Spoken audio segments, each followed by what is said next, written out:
Welcome to part 2 of our cheat sheet.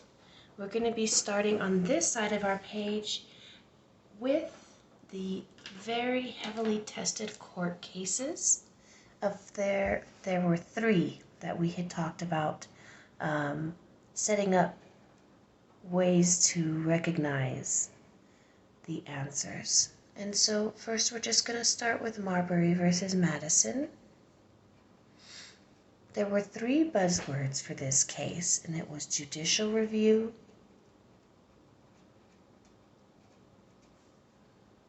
unconstitutional,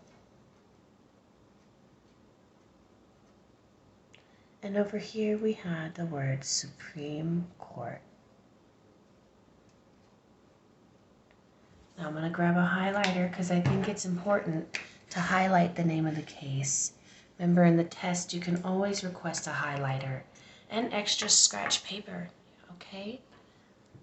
Next up we had, let's do Worcester v. Georgia. And with this court case, there are 2 things that we needed to know: the location of the event and the reaction of the government, mainly President Jackson. So location was Oklahoma. That's where they were relocated to. And the reaction of the government was to ignore the decision and process the removal of the natives west of the Mississippi. Our final case was Dred Scott v. Sanford. With this one, we had a quick acrostic poem with his first name. So what was it with Dred Scott? What happened? Well, he didn't win his freedom. Next, it restricted or refused citizenship to African Americans, which was a big blow. It expanded slavery because it protected them as property under the 4th Amendment. And last but not least, it declared the Missouri Compromise line illegal. Remember, they were told that they could take their property anywhere they wanted. These are the top 3 tested court cases, and you definitely want to have something you can jot down on your cheat sheet before you start the state exam. There are 2 documents that I feel like are worth adding here because they're easy to recognize. The Mayflower Compact, 2 words to remember: self-government. Remember, the Pilgrims came to the New World and set this up in 1620. And the Northwest Ordinance was the rules to become a state or to join the Union. Sometimes we hear the word statehood, but remember, it was based on population and you couldn't take your slaves. Those were our hand movements. Those 2 are definitely going to show up this week. We're going to go back to Era 1 with our 3 G's now.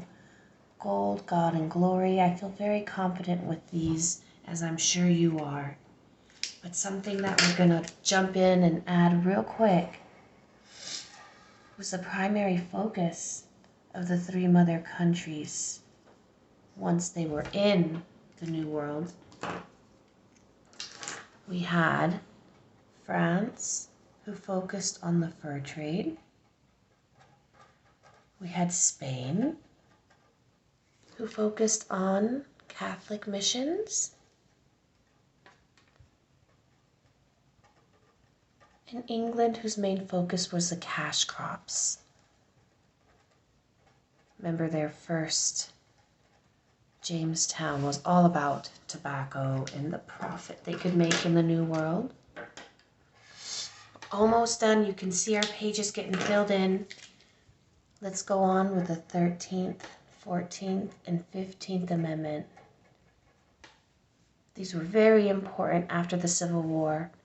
The 13th ended slavery The 14th gave citizenship to all freedmen. And finally, the 15th gave black men the right to vote, which is going to expand democracy.